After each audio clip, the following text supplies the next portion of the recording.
हाँ बच्चों, कैसे हैं आप लोग। एक बात आपसे कहना चाह रहा हूँ मैं कि कल हमने जो वीडियो डाला था दिनांक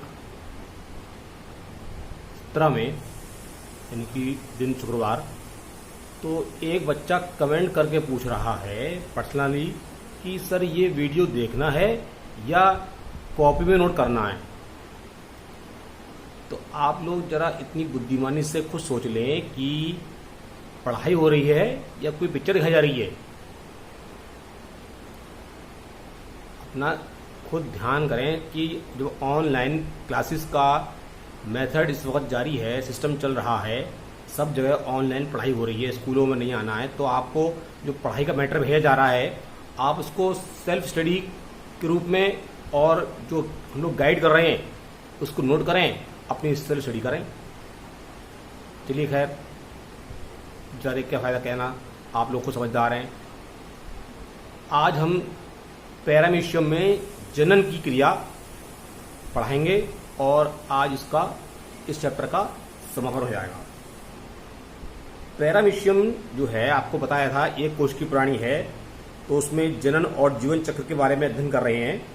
ठीक है, पैरामीशियम में अलैंगिक जनन द्विखंडन, आप देखिए लिखा हुआ है ब्लैक बोर्ड पे द्विखंडन। ठीक है, और लैंगिक जनन जो होता है वो संयुग्मन द्वारा होता है, कॉन्जुगेशन, संयुग्मन।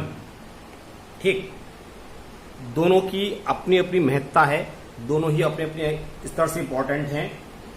तो होता क्या है, जो पहला वाला है नंबर 1 लिखा हुआ है अलैंगिक जनन, ये अनुप्रस्थ द्विखंडन या कह सकते हैं सिंपल द्विखंडन विधि द्वारा होता है। अनुप्रस्थ का मतलब ये होता है कि अमीबा, ये पैरामीशियम की जो कोशिका होती है वो बीच में से 2 भागों में कट जाएगी, तो कहलाएगा अनुप्रस्थ। और द्विखंडन माने 2 भागों में।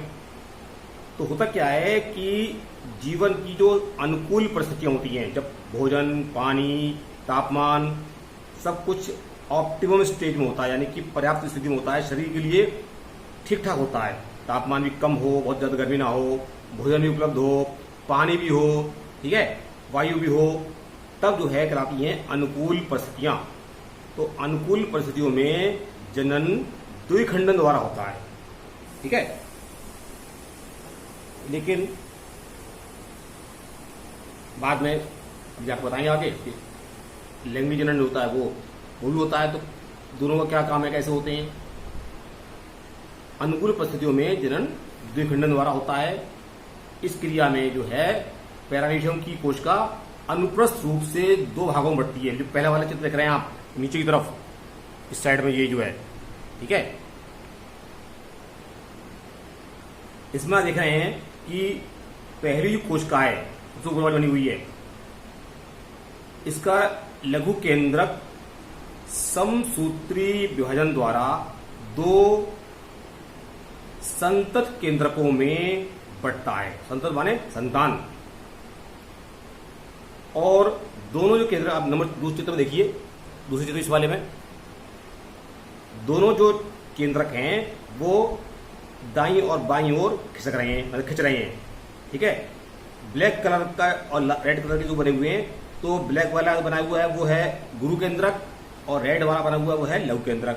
तो खास तौर से जो रेड वाला है वो आपको इस चित्र में दिख रहे हैं, जो ठीक है नहीं है, ये वाले लघु केंद्रक जनन में हिस्सा लेते हैं, तो उनके बारे में अध्ययन करना है, वो देखना ध्यान से उन्हें।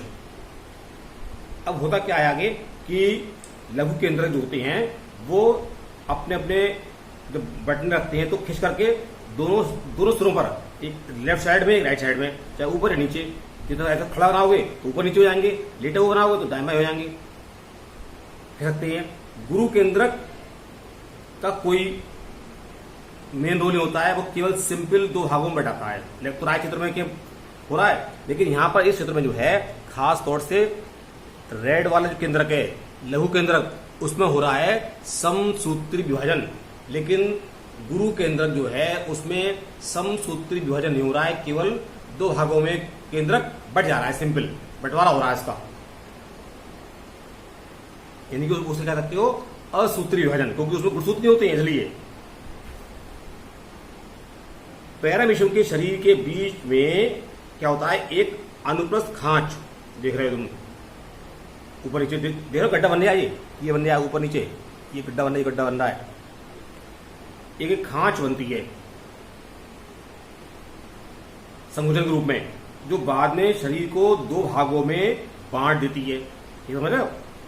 प्रत्येक में एक गुरु और एक लघु केंद्रक होता है, साथ ही अंगकों की भी मतलब कहना चाहिए बंटवारा होता है। अंगक होते हैं जैसे माइटोकॉन्ड्रिया है, रिक्तिकाएं हैं, एंडोप्लाज्मिक रेटिकुलम है, उन खास तौर से यहाँ पर जो है मेन जो रोल है वो संकुचनशील और खाद्य रिक्तिकाओं का होता है, उनका ही मेन वो है। बाकी इनके लिए और कोई खास अध्ययन नहीं करना पड़ता है कि कौन कौन से अंगक इसमें है नहीं है, ठीक है।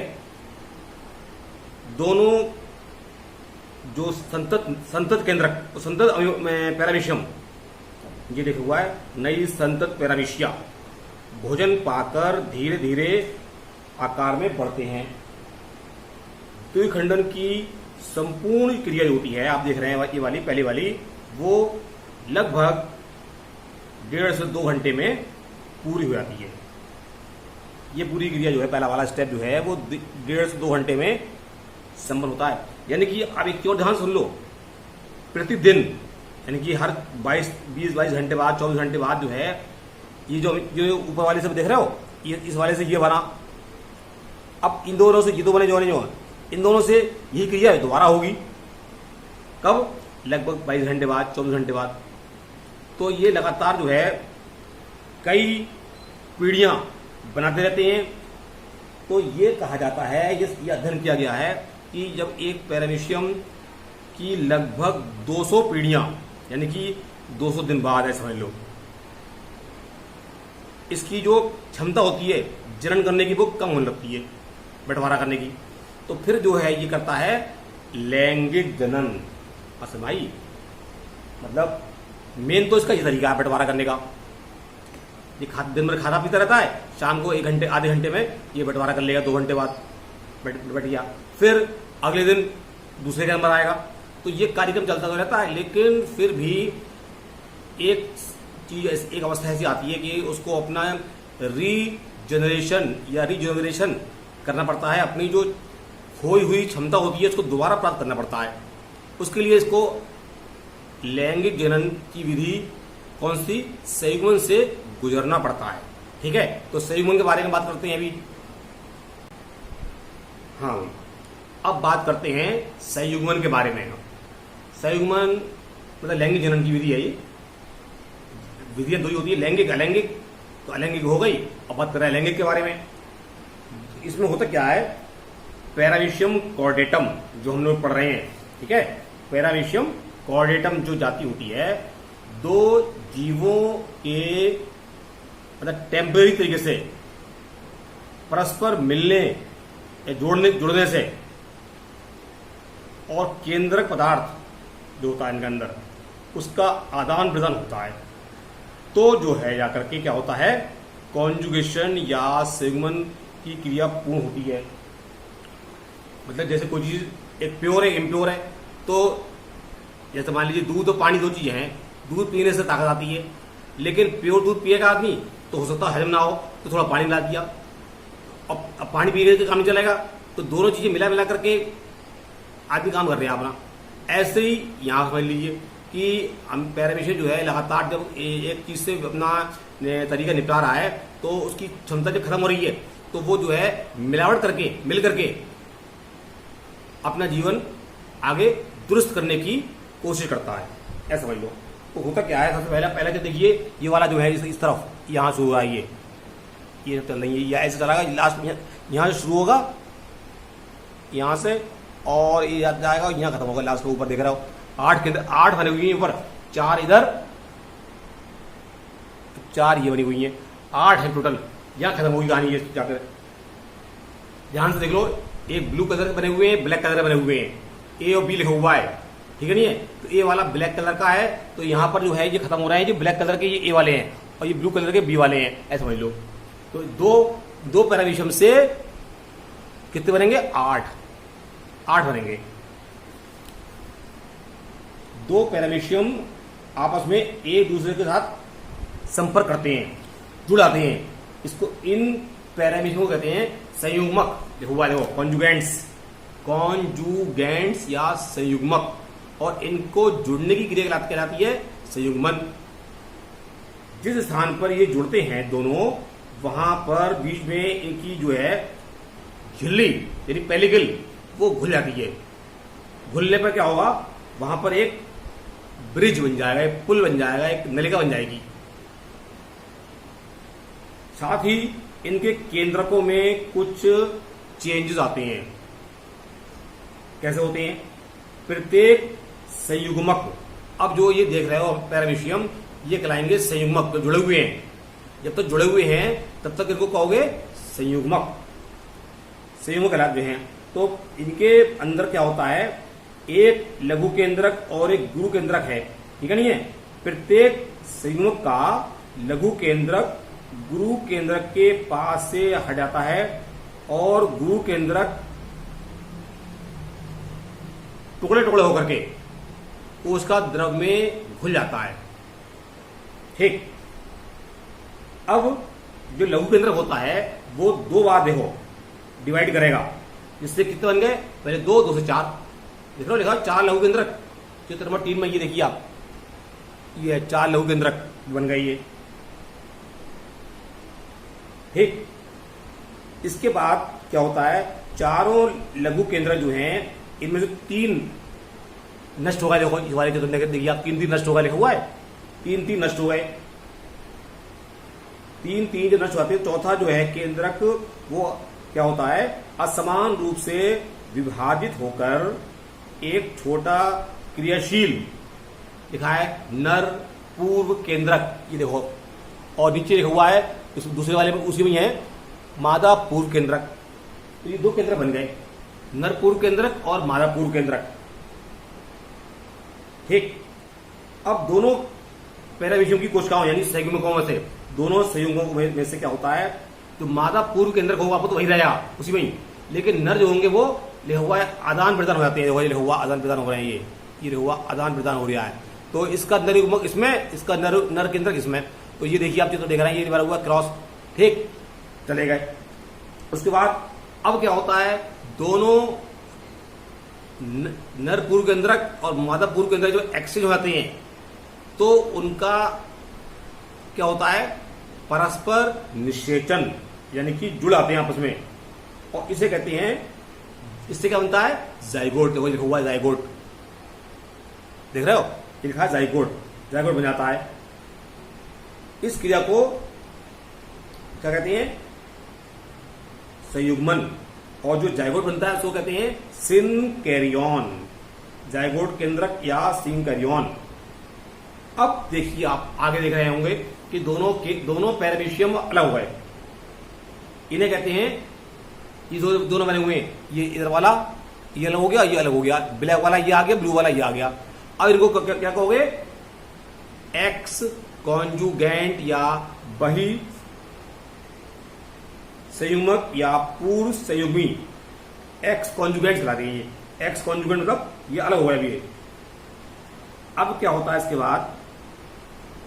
प्रत्येक एक्स कॉन्जुगेंट जो होती हैं, इनमें जो केंद्रक होता है वो 3 बार डिवाइड होते हैं। तो कुल मिलाकर कितने बनेंगे? 102, 2 से 4, 4 से 8। तो देखो ये ऊपर 8 केंद्र बने हुए हैं, ये 8 केंद्रक दिख रहे हैं, 8 इधर 8 इधर। तो ये जो केंद्रक है ये सिंगल है। ये इसमें से एक जो है ना 2 से 4, 4 से 8, 3 बार हो गए, नहीं हो गए? 3 बार केंद्र बन गए, 3 बार डिवीजन हुआ तो 8 केंद्र बन गए।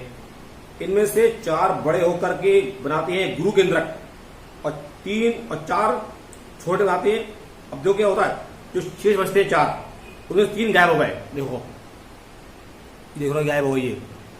8 बजे 4 तो बन गए गुरु केंद्रक, और जो 4 छोटे बचे, छोटे वाले, वो 3 नष्ट हो जाएंगे, एक बचेगा। ठीक, आगे देखिए।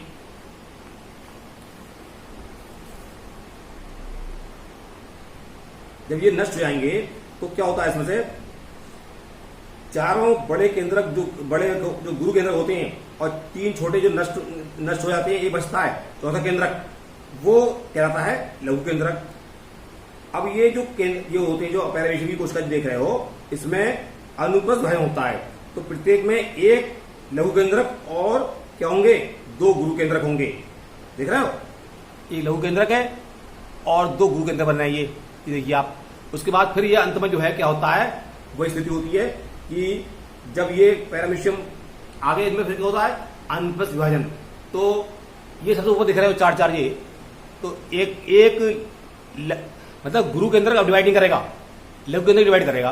तो गुरु केंद्रक यहां पर 4 थे, यहां 4 थे देखो, और यहां पर एक रह गया।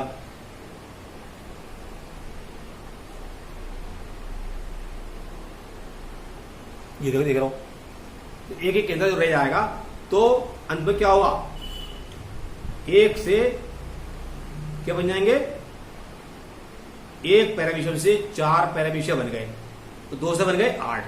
ये कुल मिलाकर के जो है पैरामीशियम के अंदर क्या हो गया, संयुग्मन हो गया। ये चैप्टर आपका फिनिश हो गया।